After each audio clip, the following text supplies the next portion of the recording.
honestly, my whole life, I can probably tell you that I've always been a binge eater. I've always been an emotional eater. And today, that's what we're going to talk about. That's what we're going to get into. And I'm going to tell you how I've been slowly adjusting certain things in my life so that I don't binge eat and get back into those bad habits like I used to. So if that's something that you want to see, please keep on watching. My earliest memory of me knowing that I had an issue with food was when I used to hide like icing, like, you know, those jars of icing you'll get when you're about to make a cake, when you're about to make cupcakes or something like that. I would literally take those out the cabinets and bring them up to my room and put them in my dresser drawer. So if I'm eating like chips, if I have like a little snack cake, if I have, I don't know, a random crib and stick my finger in the thing and just eat it like I would. And that was an issue with me for years. And my mother definitely has called me out a bunch of times, like growing up, about that. And the earliest time that I could think that I was eating a way more quantity of food than my brothers was one time we was sitting at dinner. And my mom had she had baked some burgers, and they were pretty big. And like I had sat there and stacked up 2 big burgers on my buns, and I was like eating it like that. And when I was looking around the table, my brothers and my mom's plate, she was like, "Why are you eating like that? Do you see anybody else eating like that? Why are you eating like that?" And it was definitely humiliating because I was like, I don't really know. So the rest of that week, like, I realized like I would literally eat in secret because I didn't want people to see how much food I was eating, and that was a whole issue within itself. So as I was in my early stages of in like middle school, high school, I would still eat a lot. I lost my vision at the age of 16 years old, and that caused me to binge eat as well. My mother was in prison. Child, it was like a lot of emotional stuff happening to me back to back to back to back to back, it seemed. So emotional eating was the only thing that was helping me cope, because the food wasn't going to talk back to me. The food wasn't going to tell me that I couldn't eat it. You know what I'm saying? And there was time periods where I felt like maybe I shouldn't be eating this much, or, you know, feeling disgusted with myself. Like after having a moment where you're going to go binge eat, it's like that guilty feeling that you feel like, damn, why did I do that? So I definitely had that problem quite a bit. But I kind of tried to convince myself that it was okay for me to be doing that, because it was like, oh, well, people can't tell. But it's like, no, since they could tell, they could definitely tell that you're eating as much as you are because you're so big. So high school time, we're gonna just skip past that. And when I moved into my first place at the age of 21, 22, I felt like I had that freedom to be able to eat what I want. I could drink as much alcohol as I want, and it honestly was a really bad wave of me just binge eating, and no one knew unless they took me to the grocery store and they saw what I was purchasing. And I'm just like, oh no, I'm gonna share this with my little brother. Child, I wouldn't share that with nobody. I was eating all that stuff. I had a snack drawer in my nightstand, like my first drawer in my nightstand. I would pull it open. I would have nothing but all the little candies. Like, I like chocolate bars, right? So I had all the chocolates, all the little chips, like all the granola bars, everything you could think that you would want as a little snacky snack.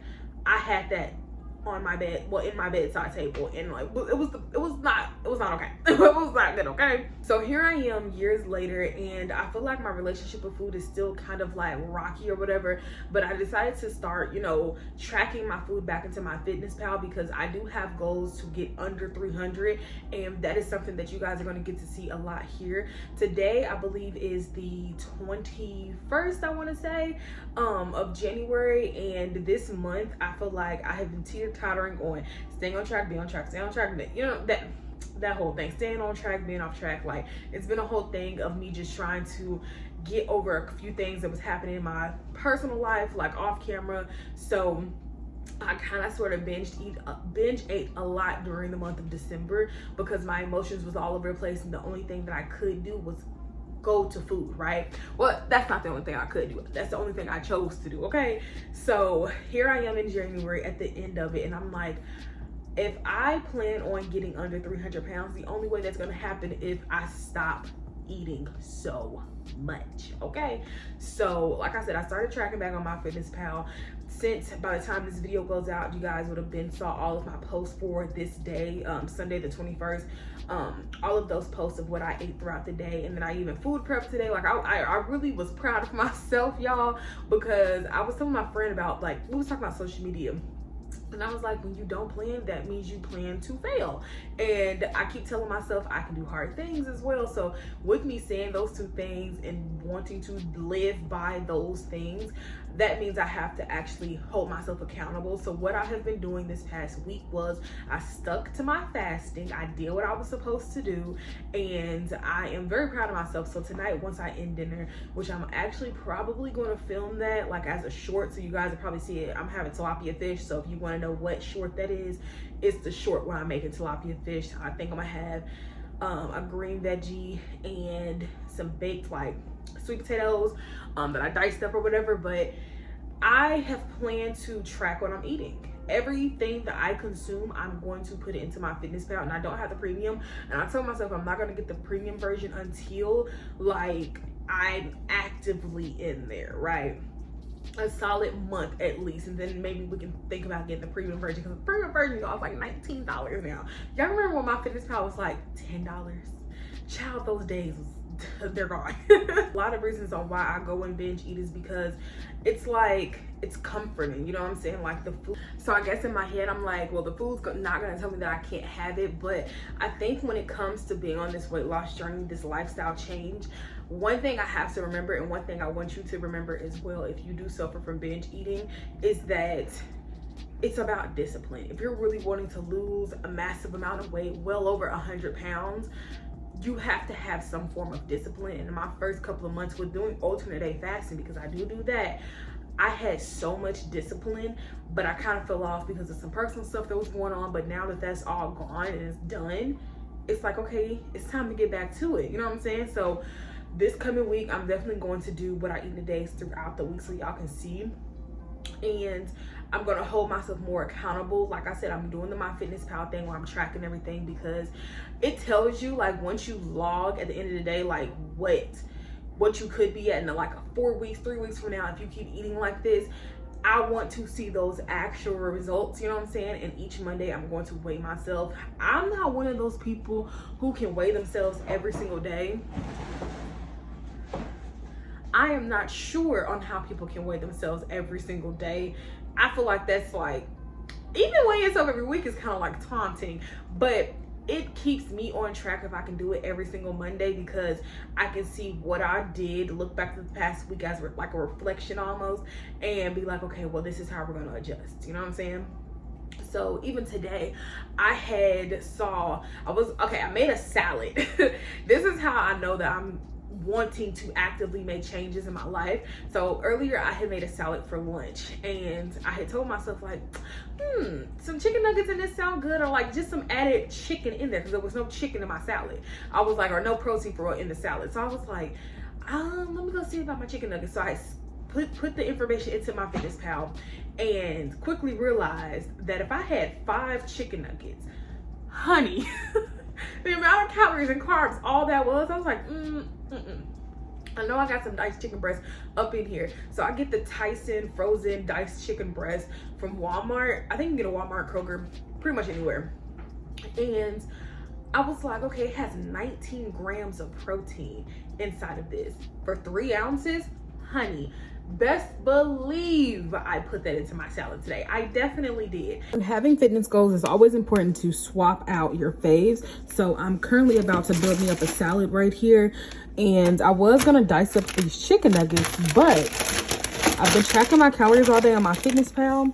Y'all, this is so just, it's not good, right? This wouldn't be the better option. So I got these diced grilled chicken breasts from Tyson. It has 19 grams of protein, which is really, really good. It's low carbs, low in fat. Obviously, this would be the better option. So I'm going to use this rather than this. And I was looking at it like, it's all about you making small changes to really get to those goals.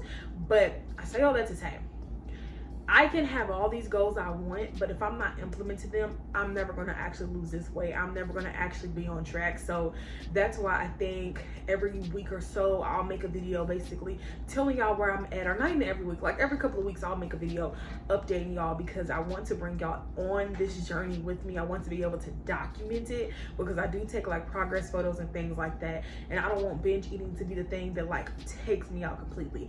I'm also I'm also a person who suffers from high blood pressure, and I want to get that under control. And I know that my weight causes that. I know my weight is a reason on why I do have high blood pressure. So I want to be able to get that to the point where I don't have to take medication for it. And the last time I saw my doctors, like, they were so proud of me, because at that point I had lost about 20 something pounds, and they were all happy. Like my cardiologist, my hematologist, my primary care doctor, like all those doctors appointments came up for me all at one time, and they all pretty much was like, you're doing amazing, like keep doing it. Especially my cardiologist. Every time if I go and I lose 1 pound, that man is happy. But when he sees over 10 pounds, like, he is so excited. And he used to be, I think he said, like well over 400 pounds, and he lost weight to show his patients, like, losing weight can definitely help some of your, you know, your medical issues. So I say all that to say, binge eating may be the reason, or is the reason. Let me not even try to like gaslight myself. Binge eating may be the reason on why I got to 356 pounds at one point in time, but binge eating will be the reason as well that is making me switch my life all the way around. And if you're realizing that you need additional help, definitely go and reach out to not a neurologist, child, a nutritionist, and talk to your primary care doctors to see what they can do for you. Now I know a bunch of people right now is taking like those weight loss like shots, some diabetic shots. Y'all, I don't take none of that. It's just me at my house doing my thing. So I think the next time that I get to eat, which will be Tuesday because today is Sunday, I'm gonna do a what I eat in a day just to show y'all. I'm going to do a what I eat in a day just to show y'all all the things that go into that, and also being able to show y'all the different workouts that I do as well. So I have to go get my dog. He is outside, y'all, and it is snow on the ground. Y'all hear him? But hopefully you enjoyed this video.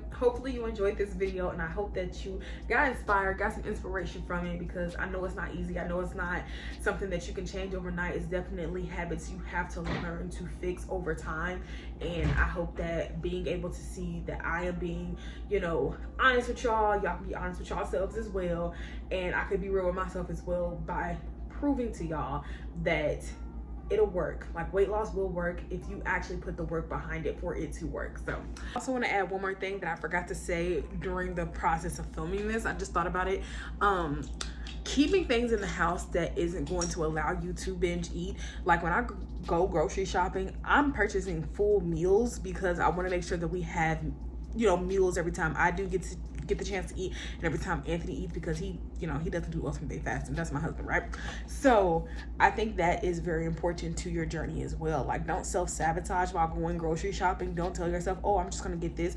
You can literally substitute certain items, like ice cream. There's like those soft served ice creams that's literally full of fresh fruit, like actual frozen fruit. So that is just something to keep in mind as well, especially when you're going grocery shopping and you are thinking like, oh, I want my favorite blah blah blah. Like, there's always a way to, you know, make an alternative way to make certain things so that you can still get your gains when you are losing weight and you don't self-sabotage yourself. Thank y'all so much for watching, and I'm gonna see y'all in the next one. Bye.